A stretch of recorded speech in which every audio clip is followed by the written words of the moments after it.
The police will be relieved to see that we haven't got the full 80 tractor convoy, but it's great. Thank you for coming and welcome to the gate. When we come to the gate to protest, we are empowered.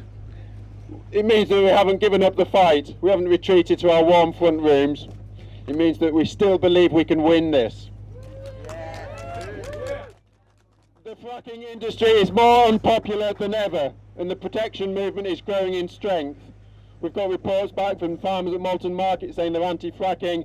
We've got a guy in a vintage tractor, Mr. Tetley, saying people who wanted to be here but for whatever reason couldn't make it, who are clearly anti-fracking.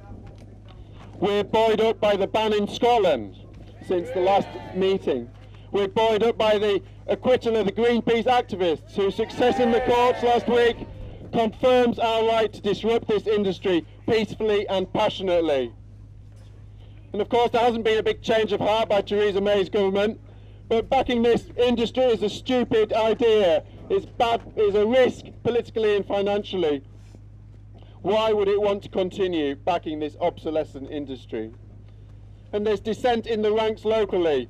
It doesn't matter if you're a Tory voter or whatever party you are. We've just had Anne McIntosh speaking out against fracking. And the reason we're winning this fight, the reason that the frackers are stumbling is because of the determined efforts of the worldwide protection movement. This isn't a local movement or this is an international movement. We are in this together. We act on each other's behalf and we all have something to offer. Some people are writing great letters to the Yorkshire Post, whatever, to the Guardian. Some people are trawling through deadly dull planning documents. Some of you are working on the alternatives to fracking. Some of you are bishops reading out prayers. Some of you are children helping to carve a pumpkin with an anti-fracking message. There's musicians that sing and play the fiddle to keep our spirits up. Some of you are young and agile and can climb 60-foot high towers. Some then find they're scared of heights and come back down, only to lock themselves to a metal tube in the road. And this is something that Greenpeace have shown us is legal, is right. These are all valid, worthwhile forms of protest, and they are all essential if we're going to win. The fracking lobby will try to divide the movement, to make false divisions between locals and extremists from the outside world, but between peaceful protest and what they say is illegal. They'll feed the media with these negative stories. And of course there is some grumbling when the fight against fracking makes life a bit inconvenient. But it seems to me that a number of the dangerous extremists are local and highly respectable members of our community. Especially grandmas, dangerous fun. And those that are not local but have come here to help us from around the UK and beyond should be treated as our honoured guests and made to feel welcome. It's a cold and muddy existence at that protest camp. It's a bit like farming, and it's not a choice for the faint-hearted. Human beings around the world are united in their opposition to fracking. We stand in solidarity with protectors in Australia and Lancashire. Well, I gotta shut up soon. Third Energy want to frack KM8 site, but they haven't got permission actually. So they're doing everything they can, but let's remember that they haven't got permission yet to frack.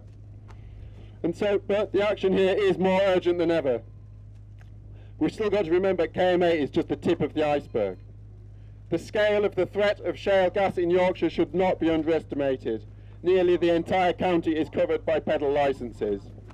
We need to steel ourselves for a continued campaign of direct action that will stop the operators at the stage of conducting seismic surveys. The first thing we need to do is refuse INEOS, iGas, Quadrilla and Third Energy access to our land. As farm owners, as farmers and landowners, this may be the most important thing we do. We have that right.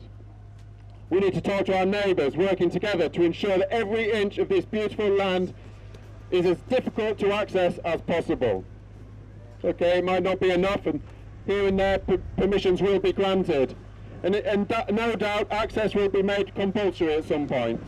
But in the meantime, refusal will slow things down. And in that window, in the window of time that affords us, we might see a change of government.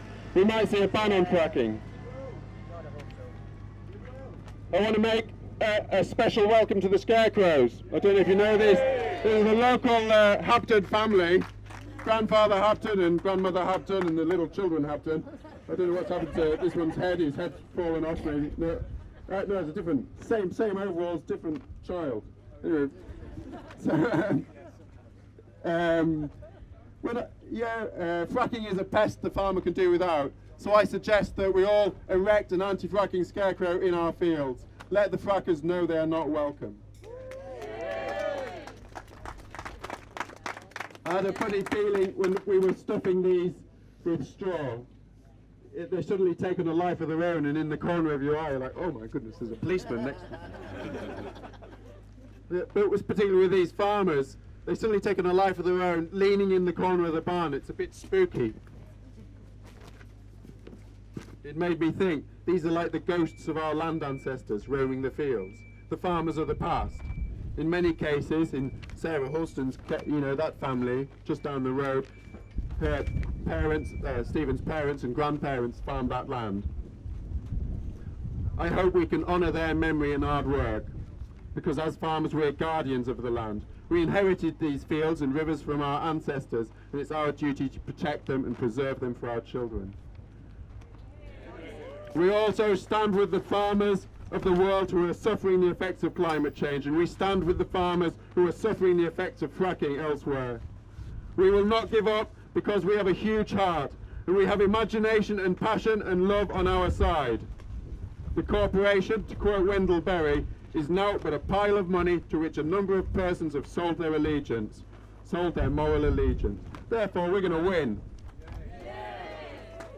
To quote Wendell Berry again, the care of the earth is the most ancient and most worthy, and after all, our most pleasing responsibility. To cherish what remains of it and to foster its renewal is our only legitimate hope.